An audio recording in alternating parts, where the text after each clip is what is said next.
Hello, and welcome to this week's episode of Accelerate You, where we hope to inspire small business owners and entrepreneurs with low cost and often free resources in the area to accelerate their businesses. I am Dr. Gina Messer-Node. I am the director of the Eastern North Carolina Center for Business and Entrepreneurship here on the beautiful North Carolina Wesleyan University campus. And today our guest is Dr. David Farris with the Rocky Mount Area Chamber of Commerce. Welcome. Thank you, Gina, and it is a privilege to be here, and good morning to our audience. Yes, it is so wonderful having you here today. It is a beautiful day. Do you mind, not everyone may be familiar with you or the Rocky Mount Area Chamber of Commerce, so will you please take a minute and tell our audience who you are and what the Chamber does? Okay, I'll be glad to. Again, as Dr. Node pointed out, I'm David Farris, and I'm the president and CEO of our Rocky Mount Area Chamber of Commerce. Longtime resident of Rocky Mount and married a native of Rocky Mount. I grew up in Wilson. Our family had a business over here until my brother and I decided to try retirement and sell it. It was Farris Chrysler Dodge Jeep. And I did a little consulting afterwards and then retired again, and I found myself getting an F in retirement. So, as it would with the student at the university, that would not work, and it did not work in my life. So I was encouraged to look at this opening. I was many years ago a chairman of our chamber. And so we looked at it and decided to make a go of it, and it has been really a pleasure helping the chamber rebuild its brand and the community rebuild its brand and helping recruit industry and kind of uplift us. So it's been a lot of fun. The Chamber of Commerce, the Rocky Mount Area Chamber of Commerce, for those of you who are familiar with the term but maybe aren't so familiar with our work, our Chamber of Commerce this year is celebrating 118 years, which is a long time for anything. It also will mark our 22nd year as an occupant in or a tenant on the second floor of the Helen P. Gay Historic Train Station in downtown Rocky Mount, which also serves as an Amtrak station. We love it. It's a beautiful venue, as you know. You've been there. The Chamber does a lot of things. Obviously, we promote commerce for this region, and that's not limited to the corporate city limits of Rocky Mount, thus the name area. We participate in a lot of different programs. We help promote the university here at Wesleyan, which if you haven't been out here, any of our audience, in a while, the campus is really gorgeous. And of course, it's so exciting seeing the football stadium coming out of the ground and that great gift by Vernon Bradley last week of $1 million. I was fortunate enough to be out here for that, and just to look at $1 million check is pretty cool. But anyway, we do help promote the community. We help recruit. We played the lead role in getting the Department of Motor Vehicles, known as DMV, to relocate their state headquarters to Rocky Mount, and they occupy what was the original Hardee's World Headquarters. So we do a lot of things: promote downtown, promote job growth here. Sadly, we played a part in the QVC issue and the tragedy of that one death, single death. Thank goodness it was only one. But we do a lot of great things, as you know, and you're part of it. And we thank you for your participation and the support of everyone out here at Wesleyan. Thank you for that. You're very welcome. So that takes me to my next question. If I'm not a chamber member and I'm watching the show today, why should I become a chamber member? Tell me about that process. It's real easy. Sam Bass, who worked with me at our dealership many years, we don't really want to talk about the number of years because it indicates our age. But we have different levels of membership and partnership. An individual member, perhaps that is someone who's retired or someone who just wants to be connected to the chamber, is $125 a year. Our larger partners it ranges from that, but our larger partners will pay $450, $650, $950, or $1,250 a year. Plus, it gives them an opportunity to sponsor. One of the really nice things about being a member, if you're a business or an individual, is the opportunity to network and to get your brand out. And in a workforce environment like we have, that's important.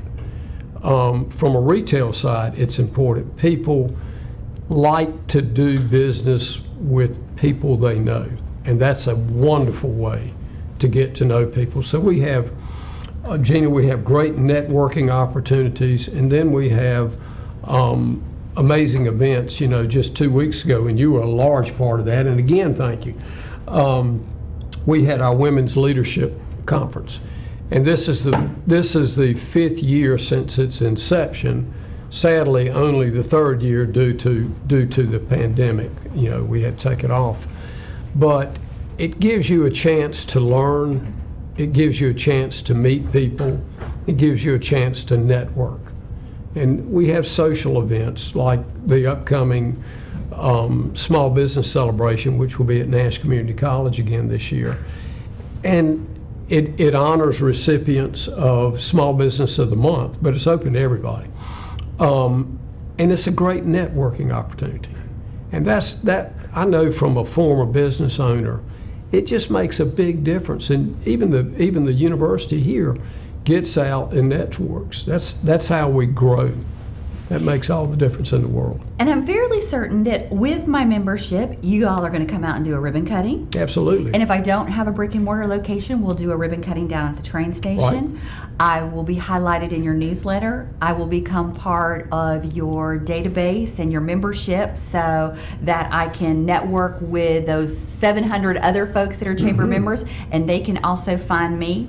I also believe that as a member, if someone were to call the chamber and say, I need a business and training person, as a member, you're going to refer me to them and them to me. So my $120 a year are really working hard for me. It is. Very good, very good. Now, just this morning, we got some data on Nash County, and let's talk about housing, rents, why you want to do business in our county.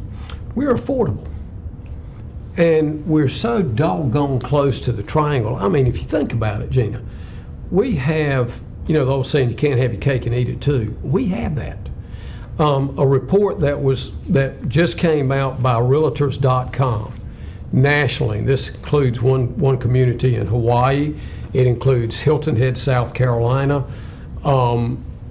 Decatur, Georgia, and other places. We will rank the Rocky Mountain area as the 4th most desirable and researched place for people to relocate.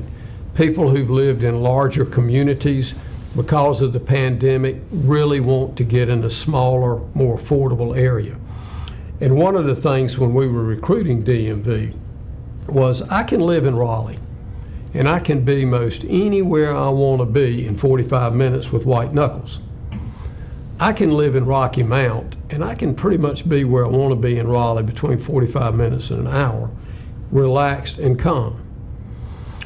That's one major benefit. The second one is, if you look at the cost of living, the cost of housing in an area like the Triangle, and particularly in Raleigh, you get twice a home for 50 cents on the dollar. I have neighbors in West Haven that have relocated here from the Triangle and other parts of the state. And they bought so much more house here. And two, with so many people that are working remotely now, it makes sense. We've got wonderful venues. You've got the Dunn Center here for Performing Arts, which Sheila Martin does a great job with that. We have the Rocky Mountain Mills. We have Station Square with Ben and Barrel, and we have coffee shops and restaurants downtown in addition to the mill. Blanche's Bistro, we have Lorema's Coffee Shop down there, and it's amazing. So you have so many entities here, but if you want to go to the North Carolina Symphony, or you want to go visit one of the museums, or you want to do a little different shopping, you're 45 minutes away. And your tax base here is so much lower. To me, the question is, why in the world wouldn't you want to be here? Well, I agree with you, and of course it's saying here that our average price of a list home is $232,000. I know that pre-pandemic, the average home in Raleigh went for over $400,000. So you're absolutely correct in terms of more money, more bang for your buck here in our Tri-County area. And don't forget, we have the Tar River Orchestra here as well. You don't need to go to Raleigh for an orchestra. No, we have one right here. Fabulous. They do an absolute fabulous job. So, in addition to lots of networking opportunities and events for me to get my name out there, I know you do a lot of collaboration with entities like myself. So, as a business owner, what type of classes and things might you offer for me as part of my membership to get me up to speed? We would steer you in the right direction, whether it's a course here or if it's need from a small business, either with Nash Community College Small Business Program or EdgeCo. Also with Workforce, Turning Point, NC Works, and we have a host of other private companies that make referrals. So the biggest thing, we can get you connected. One thing, Gina, that people often forget, they'll join our chamber or chamber in Charlotte or wherever, and they'll think, okay, I've joined it. It's like joining 1-800 send me 100 customers. It's like being in college out here. The student is going to get the experience based on what they put into it, whether it's academic, athletically, or socially. You know, the opportunities are there, but it's up to the individual. We try and help them do that, but it's up to the individual to immerse themselves and get it going. You're absolutely correct there. You're absolutely correct. And a number of those places that you mentioned that you partner with, Nash Community College, the center here, the university, Workforce, most all of those collaborations would also be part of their membership fee with you, or their free or very low cost. Right. So once again, a resource you definitely want to take advantage of if you're in our area. So, post-pandemic world, what's the chamber look like? What are you all doing down there? A lot of things.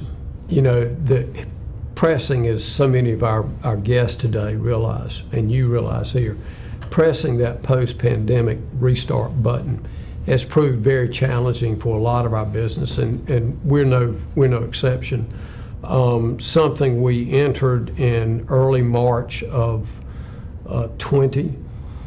That we really thought would go to late spring of 20, and maybe a little bit of it come back in the fall, but viruses typically go away in the summer, and I think science and all of us really believe that. We were dealing with something we've never dealt with, not knowingly anyway.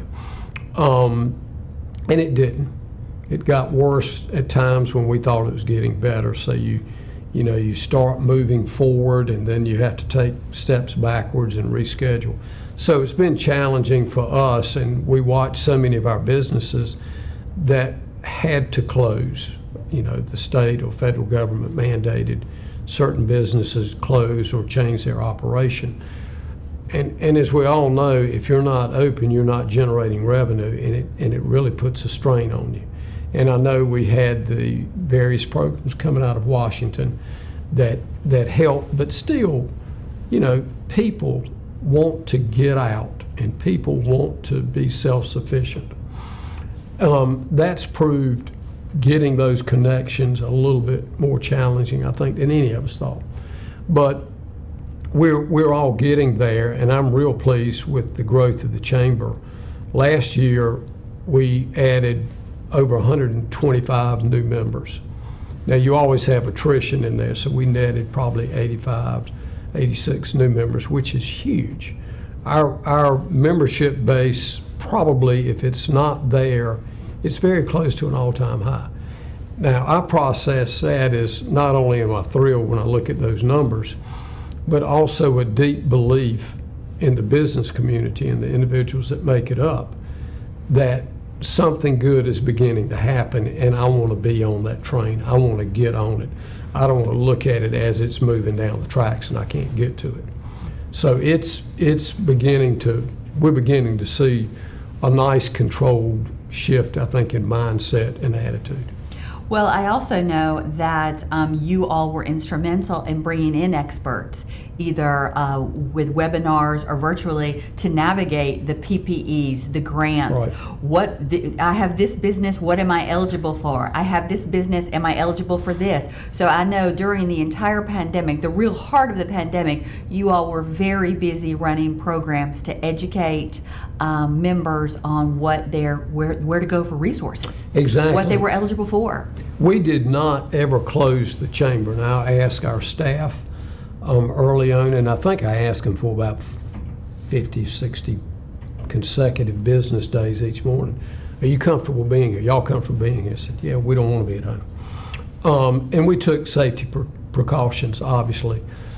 But we had so much work to do, Gina, with our business community, whether it was to keep a business open by talking to the Department of Commerce and having a business deemed as essential, or if we were helping them navigate the payroll protection program, known better as Triple P, which allowed them to receive funds, and in most cases, eventually that was forgiven.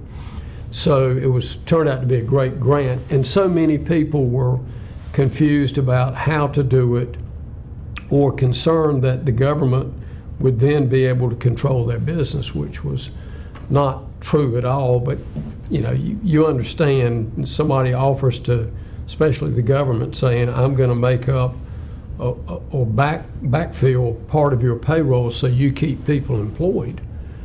And you kind of scratch your head and you think, okay, wow, where's the hook in this thing? And there was no hook.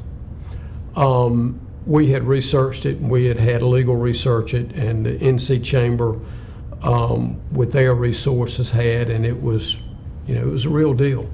So we were able to do a lot of that, and if their employees needed resources, we were able to give, when appropriate, guidance on that. You brought up a very important term, the National Chamber.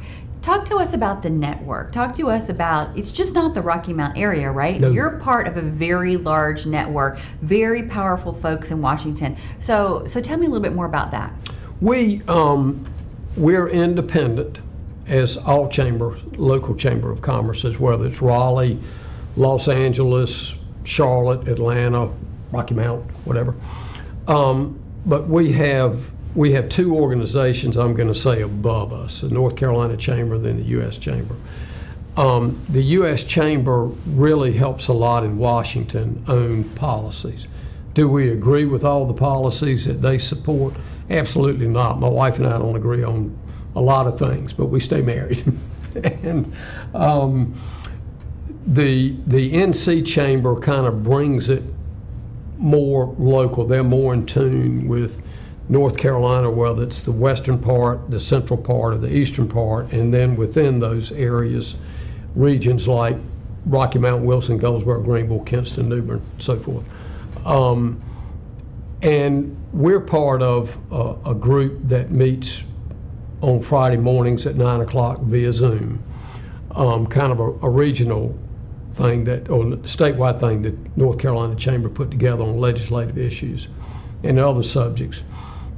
And there are about 16 of us that are, I'm going to call the ones that are there day in, or Friday in and Friday out, even if we're traveling. And they're made up of Asheville, the Triad, the Triangle, us, Wilmington, and it really helps us, as to have a resource. And then within that, we have sort of like a subset with what we call OCTAD, and that's a loose organization of 8 chambers that are typically our size, but geographically they are. It's us, Wilson, again, Goldsboro, Greenville, New Bern, Kinston, Tarboro, So those things help us stay in touch too. And having the resource of the NC Chamber and US Chamber is invaluable. We can't keep our finger on all the many pulses, and they do a great job. And of course, Deborah Deere, who facilitates us on Fridays, was in attendance at our Women's Leadership Conference. And hopefully she'll be part of it next year. She doesn't know that yet, but. Wonderful. So when you all get together, the triad gets together, your group, how do we look? How does Eastern North Carolina look post-pandemic, moving into late 2022, 2023? How does our business environment look? I think in an odd way, post-pandemic is going to be a good thing for us. You know, Raleigh, with the major universities they have, the research universities like UNC Chapel Hill, Duke University State, and a host of smaller ones, and then colleges having RDU and the Research Triangle, that's really an asset to us, and we should look at it like that. And there are a lot of people in that area now, for various reasons, are feeling like, okay, I can get into communities like Rocky Mount or Nashville or Spring Hope or whatever, Tarboro, and I can have a great family environment.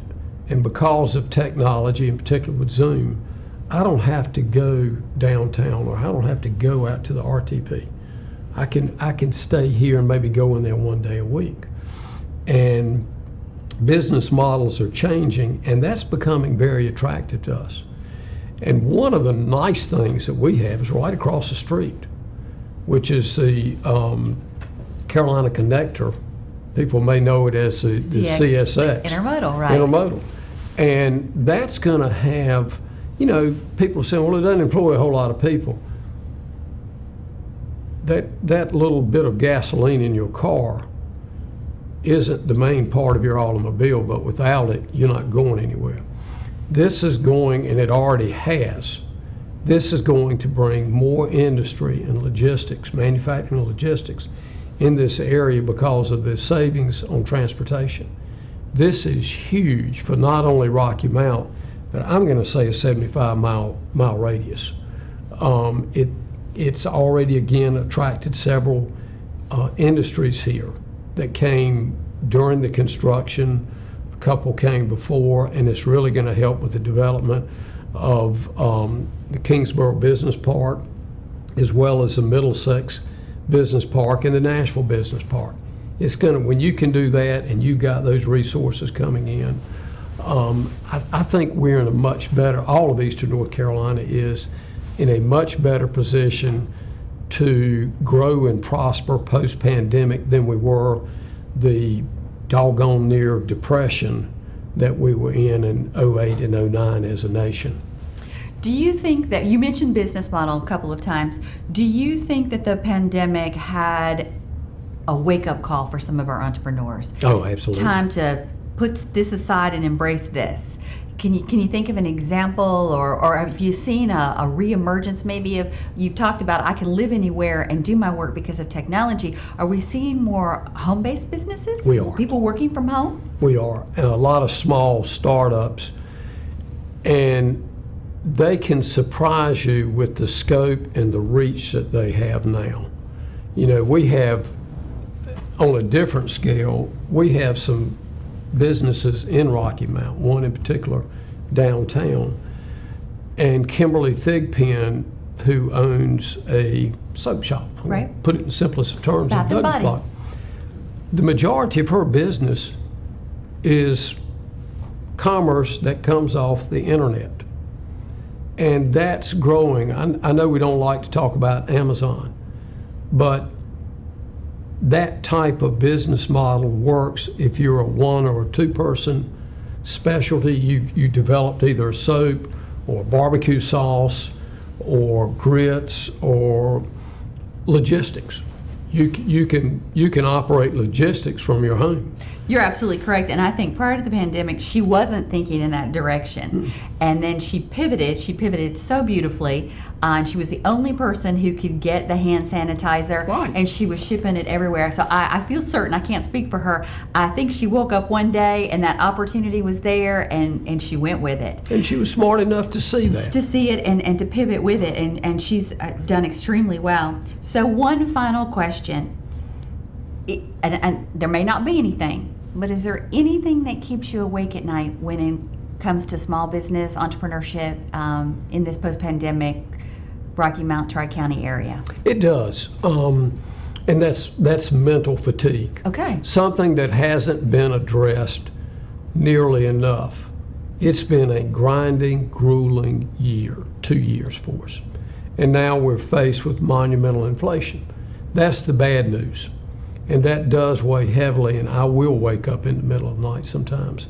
And I worry about our small business, I worry about our families, because, academically, these kids, especially in that tender, sweet learning spot of K to grade 3, where you learn the background, you learn the basics in reading. Without those skill sets, you're just not going to make it. And maybe an 11th grader or college student could do okay under the Zoom classes. These kids couldn't. And it put more pressure on families at home. And I think it's a psychological thing that I worry about that we're going to get out of, but it needs to be dealt with. And I think that's why sometimes you see a little bit of rise in crime. It's frustration. And you may very well be correct there, but I do believe you are correct. I think that our resilience, our mental stamina, I think we're seeing that all the way, from little all the way up. We are a little bit tired and whatnot because we sort of are post-pandemic, but not really. It still is brought up every so often in the news. And then, of course, you are absolutely correct about the staggering inflation and what's going to happen there. I don't think most people thought we'd go from that to a potential another major war. So it certainly has been an interesting time. Well, I thank you so much for coming in today. Well, thank you, I Gina. really appreciate your insights. I really appreciate everything you do down at the Chamber. And thank you so much for coming out to North Carolina Wesleyan University and spending some time with us. It's always a pleasure to be here. And again, I can't thank you personally enough and the university enough for all the support it gives us. We are truly blessed by having Wesleyan College as part of our family. We absolutely love the Chamber. And before we go off the air, tell our folks how to get a hold of you all. What is the best way to track you down at the Chamber, the Rocky Mount Area Chamber? What's your social media? What's your phone number? If it's out there, we're on it. I would go to our website, which is Rocky Mount Area Chamber of Commerce.org, O-R-G, Rocky Mount Area Chamber of Commerce.org. On that, you can find calendars, you can find events, you can find what we're doing, like with our Minority Economic Development Committee, which is chaired by Dr. Haywood Parker. Mm-hmm. And that's doing some great things. So we have that, we have the ambassadors, which we'd love to have more volunteers, small business development, a host of opportunities, but reach out to us, we can help you. Yeah, most definitely. Rocky Mount Area Chamber of Commerce.org. And it's very easy to navigate. Just click on the bar there and you'll find everything that you need. So once again, thank you so much. My pleasure. Thank you for inviting me.